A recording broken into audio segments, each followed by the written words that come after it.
સંગઠનની સંરચનાની શરૂઆત થઈ છે। એના માટેના અલગ અલગ કાર્યશાળાઓ પ્રદેશ કક્ષાએ અને શહેર અને જિલ્લા કક્ષાએ પણ એનું આયોજન કરવામાં આવ્યું છે।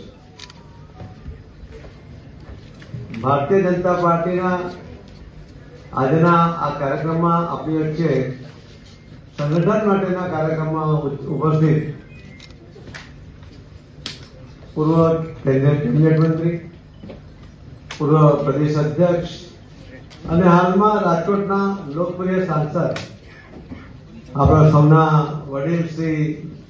પરસોત્તમભાઈ રૂપાલા સાહેબ, પ્રમુખ શ્રી મુકેશભાઈ દોશી,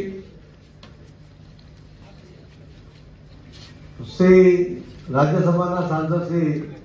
રામભાઈ મોકરિયા, પૂર્વ સાંસદ, પૂર્વ રાજ્યમાં અને કેન્દ્રમાં મંત્રી રહી ચૂકેલા શ્રી મોહનભાઈ કુંડારિયાજી, ધારાસભ્ય શ્રી ઉદયભાઈ કાનગડ, ધારાસભ્ય ડોક્ટર દર્શિતાબેન શાહ, ધારાસભ્ય શ્રી રમેશભાઈ પિલાડા, અહીંયા કોઈ સેજ નથી, આમ કરવામાં જ નથી રાખ્યો, રાજ્યના કેબિનેટ મંત્રી શ્રીમતી ભાનુબેન બાબરિયા, ભાનુબેન છે, બોલો, મેયર પાછળ, મેયર નૈનાબેન, મારો કોઈ વાત નથી આમાં, અશ્વિનભાઈ, માધવભાઈ દવે, વિરેન્દ્રસિંહ ઝાલા, માનસિંહભાઈ પરમાર, છેલ્લું નામ શું છે, કમલેશભાઈ મિરાણી, માજી પ્રમુખ, અને વિશાળ સંખ્યામાં અહીં ઉપસ્થિત સૌ કોર્પોરેટરશ્રીઓ, સૌ શહેરના પદાધિકારીઓ, વિવિધ જવાબદારીઓ જેમણે નિભાવી છે અને નિભાવી રહ્યા છે એવા સૌ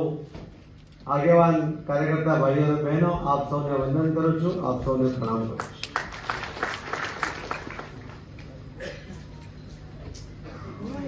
કેન્દ્રમાં કેબિનેટ મંત્રી જવાબદારી પછી પહેલી વાર આવ્યો છું,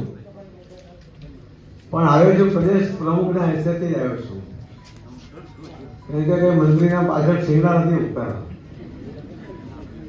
પ્રદેશ પ્રમુખના હેસિયતથી જ આજની તમારી સાથે વાત પણ કરી રહ્યો છું।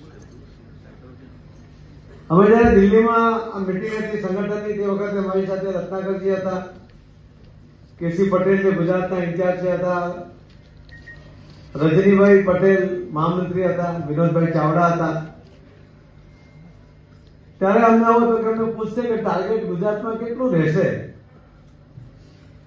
એટલે બધા ગણમથલમાં હતા કે કેટલું કેવું, ગયા વખતે તો 1,19,00,000 સુધી પહોંચ્યા હતા, આ વખતે કેટલું કેવું જોઈએ, એટલે કોઈએ કહ્યું 2 કરોડ કહીએ, પછી કે એને 2.5 કહીએ, પછી કે 1.5 કહીએ, પણ અમને બચાવી લીધા નેતાઓએ કે અમને પૂછ્યું જ નહીં કે કેટલું તમે ટાર્ગેટ તમે નક્કી કર્યું, અને ત્યાં અમારે કોઈ જવાબ નહીં આપવો પડ્યો। પણ પ્રદેશમાં આવ્યા પછી પ્રદેશની કાર્યશાળા અને પ્રદેશની મિટિંગમાં જયારે નક્કી કર્યું, ત્યારે બધા નક્કી કર્યું કે આપણને 2024માં, આમ તો 2019ની અંદર લોકસભામાં કુલ મળીને 1,87,00,000 મત મળ્યા હતા, 2022ના વિધાનસભાની અંદર આપણને 1,73,00,000 મત મળ્યા હતા, અને 2024ના લોકસભામાં આપણને 1,88,00,000, અને જે સુરતનું ઇલેક્શન થયું નહીં ત્યારે દર વખતે 8 લાખ મત ભાજપને મળે છે, એને બી કન્સિડર કરીએ તો આપણે 1,96,00,000 એટલે કે લગભગ 2 કરોડ મત ભારતીય જનતા પાર્ટીને મળ્યા હતા। સાંજ સમાચાર ફેસબુક પેજને લાઇક કરો, વિડીયો શેર કરો અને વધુ વિગતવાર સમાચાર માટે sanssamachar.net વિઝિટ કરો।